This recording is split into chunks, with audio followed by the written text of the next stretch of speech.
ఇంకోటి ఈనాడులో తిరగబడతారో బానిసలుగా మిగిలిపోతారో ఎన్నికలకు ఇక 54 రోజులే సమయం 5 ఏళ్ల విధ్వంసంపై ఇంటింటా చర్చించాలి ముఖ్యమంత్రి మానసిక అనారోగ్యం వల్లే ఈ దుస్థితి విధ్వంసం పుస్తకావిష్కరణ సభలో చంద్రబాబు ఆ, వైకాపా పాలనలో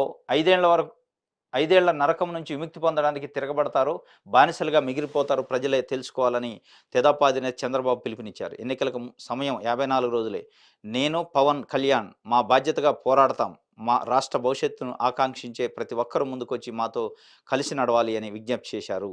విధ్వంసం అంట తిరగబడతారు బానిసలుగా మిగిలిపోతారు ఈ 5 ఏళ్ల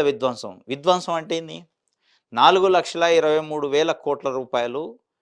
ఎస్సీ ఎస్టీ బీసీ మహిళలు సంబంధించి మైనారిటీలకు సంబంధించి అకౌంట్లలో డైరెక్ట్ బెనిఫిట్ కింద నాన్ డీబీటీ కింద ప్రభుత్వం జమ వేస్తుంది రకరకాల స్కీములు అమ్మఒడి అని చేయుత అని రకరకాల స్కీములు పెట్టి పిల్లలకి ఇంగ్లీష్ మీడియం స్కూల్స్ పెట్టి రకరకాలుగా పేదల్ని కొంత లిఫ్టప్ చేసే ప్రయత్నం చేస్తుంది గ్రామ సచివాలయ వ్యవస్థ పెట్టి వాలంటరీ వ్యవస్థ పెట్టి అధికార వికేంద్రీకరణ చేసి పవర్ డీసెంట్రలైజ్ చేస్తే అది విధ్వంసం అయింది ఆ విధ్వంసం కాదు అది అంటే మీకు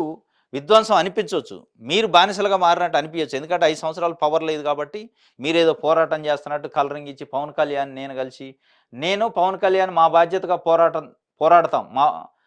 రాష్ట్ర భవిష్యత్తు ఆకాంక్షిత ప్రతి ఒక్కరూ ముందుకొచ్చి మాతో కలిసి నడవాలి రాష్ట్ర భవిష్యత్తు లేదు మనం లేదు మీ భవిష్యత్తు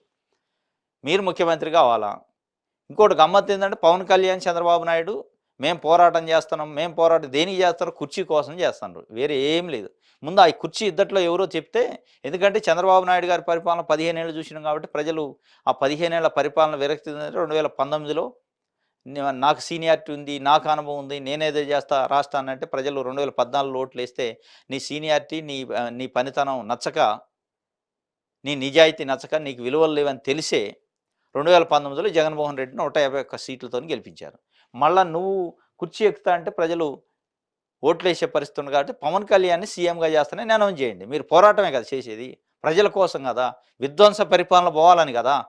విధ్వంస పరిపాలన పోయి మంచి వ్యక్తి పవన్ కళ్యాణ్ ముఖ్యమంత్రి అయితే బాగుంటుంది కదా అనౌన్స్ చేయండి మా అలయన్స్లో సీఎం అభ్యర్థి పవన్ కళ్యాణ్ ఓట్లేయండి గెలిపించండి అని చెప్పండి కానీ పవన్ కళ్యాణ్ని ఒక పావుగా వాడుకొని మళ్ళీ నువ్వు కుర్చీ ఎక్కాలని ఒక ప్రయత్నం విధ్వంస పాలన లేదు మనం లేదు మీ పోరాటం లేదు ఇది లేదు ఏది లేదు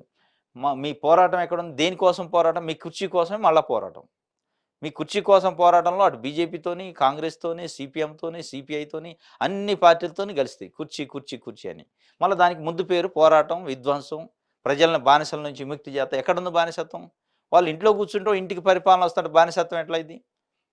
ఇంట్లో కూర్చుంటే ఇంటికి ప్రభుత్వానికి సంబంధించిన ప్రతి పని ఇంటికే వస్తుంది ప్రభుత్వానికి సంబంధించిన ప్రతి స్కీము ఇంటికి వస్తుంది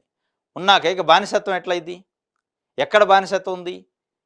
మీ సీటు కోసం దానికి బానిసత్వం అని దానికి విధ్వంసం అని పేరు పెట్టి మేము పోరాటం చేస్తామని ఎవరి మీద పోరాటం చేస్తున్నారు మీరు దేని మీద పోరాటం చేస్తున్నారు కుర్చీ కోసం మీ పోరాటం చెప్పండి నేను ముఖ్యమంత్రి కావడానికి పోరాటం చేస్తాను నాకు సహకరించండి అని చెప్పండి మళ్ళీ ప్రజలు ఎందుకు దాంట్లో అది కూడా మీది 15 ఏళ్ళు చూశారు మీది 15 ఏళ్ళు చూశారు కాదు మీ పైన బోరు కొట్టింది కాబట్టి పవన్ కళ్యాణ్ పెట్టండి బెటర్ పవన్ కళ్యాణ్ పెడితే ఇంకేమైనా లాభం ఉంటుందేం కానీ ఇది ఈనాడు పత్రికలో ఒక వార్తగా ఇచ్చారు